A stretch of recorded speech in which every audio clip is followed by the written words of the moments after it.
Alright. I'm working on the phase 2.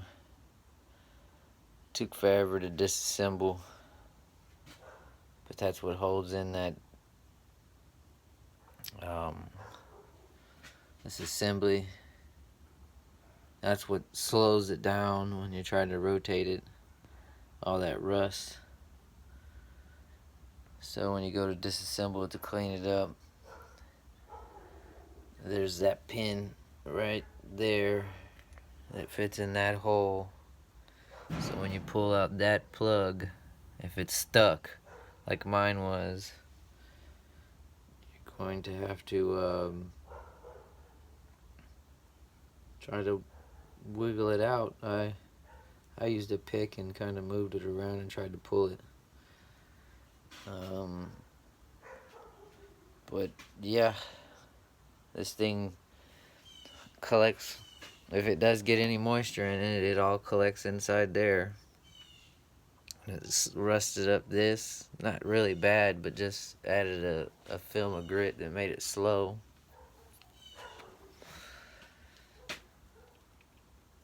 See, there's a little bit of that rust there.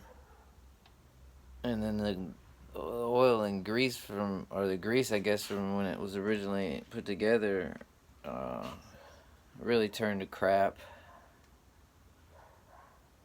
So you gotta tap this out once you get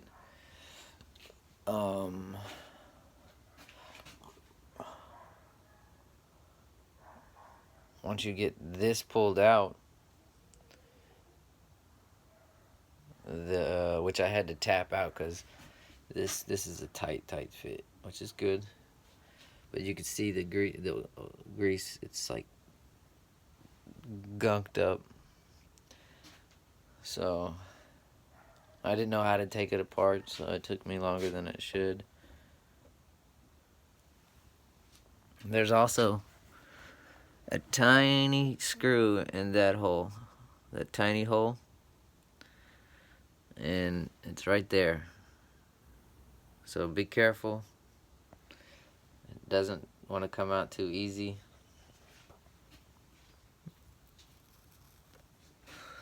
I don't have a clue on what it was holding, except for maybe nothing but a grease hole, an oil hole, because that's what it looks like. But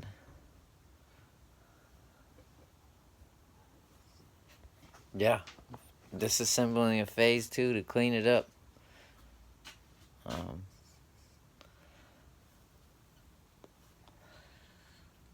Got a lot of stuff to clean up, and that little plastic thing comes out from the inside, the little window on the other side, and you can see that it had tons of rust in there. I kind of cleaned it, so that's not exactly what it looked like. But you see the grease on that one collar piece, how it's all brown and sticky. So if it's rotating slow, yeah, it's probably good to disassemble and clean. But in my case, moisture really got inside of it. So my best case was to disassemble it. And man, would I find a lot of rust. Surface rust, really. That's a phase 2 rotated table. Rotary table, sorry.